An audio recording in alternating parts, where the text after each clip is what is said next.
Stop acting poor, my mother said, lips curling as she folded the ivory invitation in half. You're the responsible one. 15,000 is nothing for you, just pay for your brother's wedding and be done with it. My brother chuckled without looking up from his phone. Yeah, sis. Don't kill the vibe. It's one night. My night. The words slid under my skin like a cold blade. I tasted metal, the way you do when you bite back what you really want to say. The chandelier hummed above us. The dining table smelled faintly of lemon oil and old promises. A silk runner, a bowl of fake orchids, and 3 people who knew exactly how to make love feel like a ledger. Everyone, my name is Myra Hale, and I learned to survive by making a home inside my silence. You'd think money was the argument. It wasn't. Money was just the language they preferred for humiliation. Every story in our house had a receipt stapled to its heart. I'm not paying, I said, voice level, like a surgeon choosing a scalpel. I love you, but my answer is no. My mother scoffed. Love? If you loved this family, you'd do this. Your father did everything for you, your school, your rent, your first car. That car was in Dad's name, I replied softly. And I made every monthly payment.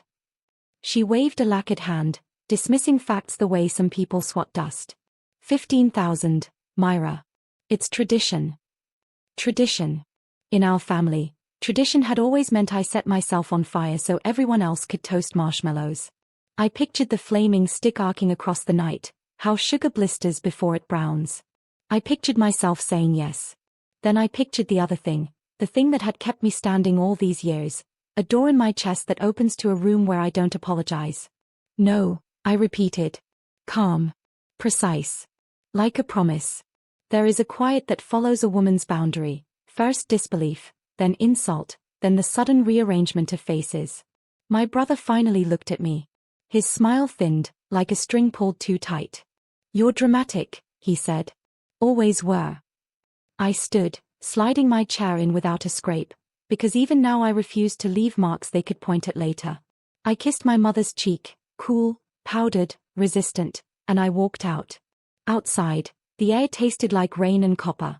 Inside my phone, a message lit up from my bank, suspicious activity detected. The screen showed my credit card, maxed, transactions stamped in the city where my mother was still finishing her tea. I stared at the numbers. Then, to my own surprise, I began to smile. Not hysteria. Not surrender. Something else. Something that sounded like the echo of a match being struck in a dark, familiar room. If this ever happened to you, say same in the comments. And I let it burn quietly, because I already knew where her flames would run out of oxygen. The laugh that slipped from my mouth was sharp, startling even me. Because what else could you do when the people who claimed to be family treated you like a personal ATM? But my laughter wasn't madness. It was recognition. The game had finally revealed itself, and I was done playing by their rules. I sat in my car outside the restaurant where we'd just had dinner, staring at the string of charges, florists, deposits, designer suits, champagne shipments. Each one like a knife cut from the account I had built with overtime hours, freelancing gigs, and sleepless nights. Every sacrifice of mine had been converted into someone else's confetti. My phone buzzed. A message from my brother. Thanks for finally doing the right thing. We knew you'd come around. The audacity. The sheer smugness of it nearly knocked the air from my lungs. I typed 3 words and hit send before I could think twice. You'll regret this. The words weren't empty. They carried the weight of years, of every whispered insult, every manipulation, every time my mother twisted gratitude into debt. They thought they had cornered me, but what they never understood was this. When you've already been burned to ashes, fire stops being frightening. That night I pulled every bank statement, every digital receipt, every email confirmation. My eyes burned under the lamplight, but my hands were steady. I wasn't planning on screaming at them or begging for repayment. I was building something colder, cleaner. Hours later, my phone rang. It was my sister, her voice trembling like a string about to snap. Myra, it's Mom. She's been locked out of the account. The venue just called, they can't process the rest of the payment. What's going on? I smiled at the ceiling. The pieces were already falling into place, and none of them even realized the ground had been cut from under their feet. Tell her, I said, my voice calm, that sometimes tradition skips a generation. And I hung up, leaving her panic echoing in the silence. The storm had only just begun.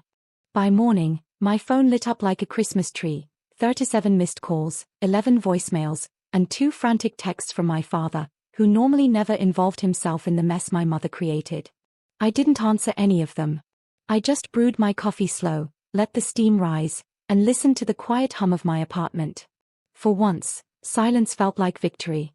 But my mother wasn't a woman who accepted silence.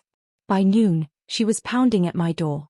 The peephole showed her in pearls and fury, her fist tightening around her handbag like it was a weapon. I opened the door only halfway.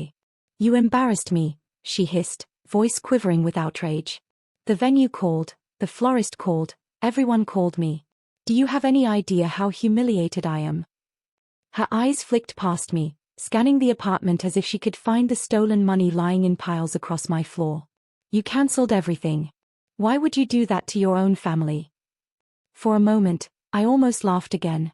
To her, I hadn't been robbed, I had committed treason. "I didn't cancel anything, Mom," I said evenly. "I just closed the accounts with my name on them. You drained me without asking. You wrote my signature on debts that were never mine. All I did was take my name back." Her mouth opened, then shut. For once, she didn't have a quick retort. Instead, her eyes filled with something sharper than anger, fear. "What will people say?" she whispered. "The Mingles, the Ortegas, the whole community, they'll think we can't even pay for our son's wedding." And there it was. Not love. Not guilt. Reputation. The God she really served. "You should have thought of that before you robbed me," I replied, pushing the door until only a sliver of light fell across her face. Her hand slapped against the wood. "Myra. Don't do this to us. Think of your brother." But the lock clicked into place, sealing her out. For the first time, the roles had reversed. She was the one begging, and I was the one with silence on my side. I sipped my coffee. The taste was bitter, but it felt like freedom. By the third day, my brother showed up. Unlike my mother's pearls and poise entrance, he came with swagger, new suit jacket, designer shoes, and that grin he'd worn since childhood, the one that always promised he'd get away with whatever came next. He leaned against my doorway like it was a joke. "Really, Myra? Canceling everything? You think this makes you powerful?" I didn't invite him in. I stayed framed by the door, arms crossed, holding my ground. "This isn't power," I said. "It's boundaries. There's a difference." He smirked, pulling out his phone. "You act like we don't know you. You've always been the fixer. You think you're cold, but give it a week.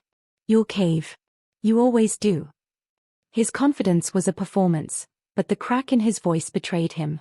I could hear the calls echoing through the speaker of his phone, vendors, planners, people demanding payments. His world, built on my stolen savings, was crumbling. "Tell me, how does it feel?" I asked quietly. "To finally pay for something yourself." His grin faltered. "You don't get it. This isn't just my wedding. It's our family's reputation. You ruin this, and you ruin all of us." I let his words hang there, watching him squirm. Reputation again. Always reputation. Never love, never fairness, never the years I bent until my spine almost broke to keep peace. "I'm not ruining anything," I said. "I'm just refusing to fund the ruin you've already chosen." His eyes hardened, his tone sharpening. "If you don't undo this, Mom's ready to take legal steps. She says you've sabotaged the wedding deliberately. Do you really want this fight?" There it was, the threat. My own family, prepared to drag me into court for money they stole. I almost pitied him. Almost. "Tell Mom she can hire every lawyer she wants," I replied. "But she can't erase the paper trail. Every charge is in her handwriting. Every forged signature is hers." For the first time in his life, my brother didn't have a comeback. He just stood there, chest rising and falling too fast, the shine of arrogance slipping. I closed the door slowly, leaving him in the hallway, finally stripped of his audience. It was nearly midnight when my sister called again. Her voice cracked through the speaker, half whisper, half sob, as if the walls around her might be listening. "Myra, please. You don't understand. Mom's unraveling. She's calling everyone, threatening the vendors, even the church. And now Dad found out. I stayed silent, letting her words spill into the room. 4 years, she had been my mother's shadow, nodding along, laughing when I was mocked, staying neutral when I was bled dry. And yet tonight her tone was different, raw, stripped of its polish. She used Dad's retirement fund as collateral, my sister confessed. I overheard the argument. If the wedding falls through, he loses everything. His pension, the house, all of it. Myra, you have to fix this. I pressed my thumb against the edge of my mug, feeling the porcelain bite into my skin. Fix this. Always those 2 words, dropped into my lap like poisoned gifts. No, I said softly. Not this time. Myra, please, she begged. I don't care about the wedding anymore, but if Dad finds out she already drained your savings and now risked his, he'll walk out. He already packed a bag. Her panic was a mirror of every night I'd cried into my pillow, invisible to them all. The only difference? This time, she was the one staring into the void of loss. I warned her, I whispered. I told her no. She didn't listen. And you stood by and watched her steal from me. There was silence on the line. I could hear her breath hitch, her composure fracturing. You're enjoying this, she finally spat, but the words were fragile, almost childlike. I'm not enjoying it, I answered. But I won't bleed out just so she can wear pearls in public. If Dad leaves, that's on her, not me. She broke then, sobbing openly, the sound of someone who'd finally realized the empire wasn't built on love, it was built on theft and silence. I ended the call gently, setting the phone down like a stone in still water. For the first time, they were drowning without me. And I wasn't jumping in to save them. The rehearsal dinner was supposed to be a glittering preview of perfection, crystal glasses, polished cutlery, and my mother's carefully arranged smile. But when I walked in, uninvited, heads turned. Conversations hushed. My mother's face froze, then cracked into a performance grin so brittle it could have shattered with a whisper. Well, she announced loudly, her voice carrying across the hall. Look who decided to show up. Our reluctant benefactor. A ripple of laughter moved through the crowd, polite but sharp-edged. My brother smirked at the head table, clinking his glass against his fiancée's. It was theater, all of it. And I was meant to be the villain in their script. But what my mother didn't know was that I hadn't come to play her part, I'd come to end the show. Benefactor. I repeated, stepping forward. Funny word, Mom. Almost sounds like thief. Gasps punctured the air. The chandeliers above seemed to tremble as silence fell. My mother's smile faltered, but she pushed through it. Don't be dramatic. Families help each other. That's what you did. Out of love. I pulled a thin folder from my bag and laid it on the nearest table. Bank statements. Screenshots. Forged signatures in her handwriting. Evidence, neat and undeniable. The papers fanned out under the glow of the lights like cards in a magician's hand, except there was no illusion here. Out of love. I said quietly. This is what love looks like? Stealing from your own daughter to fund champagne fountains and a ballroom. Whispers erupted around us. My brother stood, face flushing crimson, the smile gone. My mother's fingers twitched at her pearls, but the facade was crumbling faster than she could rebuild it. This is slander, she snapped, voice shaking. You're destroying your brother's wedding, your family's name. I leaned closer, my voice low, steady, lethal. No, Mom. You destroyed it the moment you decided reputation was worth more than blood. The room shifted. Guests turned their eyes away, murmurs spreading like wildfire. My mother looked smaller than I'd ever seen her. For the first time, it wasn't me they pitied, it was her. I gathered the papers back into the folder, tucked it under my arm, and walked out. My heels echoed against marble floors, each step its own sentence. This ends now. By dawn, the empire cracked. My father showed up at my apartment, not with rage, not with excuses, but with a suitcase. His shoulders sagged beneath the weight of years spent covering my mother's sins, years of silent loyalty that had hollowed him out. She crossed the line this time, he said quietly, lowering himself into my kitchen chair. His hands trembled as he set down the papers he'd taken from her study. Contracts, loans, documents tying his retirement fund to vendors who were now circling like vultures. If I stay, she'll drag me under with her.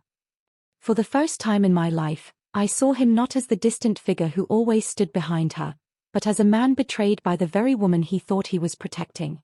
His eyes, usually cool and restrained, brimmed with something closer to grief than anger.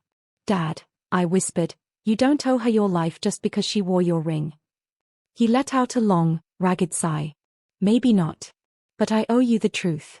I knew what she was doing to you. I knew she used you like a lifeline, and I let it happen. Because it was easier to keep the peace." His confession burned hotter than any insult my mother had ever thrown. But it was also strangely freeing. The silence that had shackled us for years was finally broken. Before I could respond, my phone buzzed on the counter. It was my sister again, frantic. Her voice cracked through the line. "Myra, the police were at the house. The bank flagged Mom's transactions. Fraud, forgery, they've frozen the accounts. She's losing everything." I closed my eyes, letting her words settle. The collapse had begun, not by my hand but by the weight of her own choices. "She's begging you to come," my sister whispered. "She says only you can fix this." I looked at my father, his suitcase by the door, his weary eyes searching mine. For once, I didn't feel like the abandoned child. I felt like the one holding the final match. "I'll come," I said softly. "But not to save her." The house was quiet when I arrived, eerily so. The curtains were drawn, the air heavy with the stale perfume of roses gone sour. My mother sat in the living room surrounded by unopened envelopes, each one stamped with bold red letters, "Delinquent." "Final notice." Frozen. Her pearls were gone. Her makeup had run. She looked up at me, eyes hollow, lips trembling. For the first time, she wasn't a queen demanding tribute. She was just a woman cornered by her own greed. "Myra," her voice cracked, brittle as old glass. "You have to help me. Just this once. Fix it. Please. You're all I have." Those words should have healed something inside me, but instead they rang empty. Because all I have never included me, not when I was the child holding her tears at night, not when I was the scapegoat paying for silence, not when she drained my savings for my brother's crown. I had been a possession, not a daughter. I set the folder of evidence on the table. "The bank already knows everything. The police too. The only choice left is yours: confess, or let them take it all piece by piece." She shook her head, sobbing. "They'll ruin us. The family name." "There is no family name left," I cut in, calm and cold. "Only the truth. And it was never mine to protect." My sister stood in the doorway, pale and trembling. My father lingered at the threshold, suitcase still in hand. For once, the stage wasn't mine. It was hers, my mother's, and all the mask she'd worn for decades had fallen. I turned to leave. At the door, I paused and spoke the last words she would ever hear from me as her daughter. "You taught me that family means debt. But I finally learned, love isn't a loan. And I don't owe you anything." Her sobs followed me down the hall, but they no longer held me. That night, I ate dinner at my own table, alone, in silence. One plate, one fork, one glass. The quiet was not emptiness. It was peace.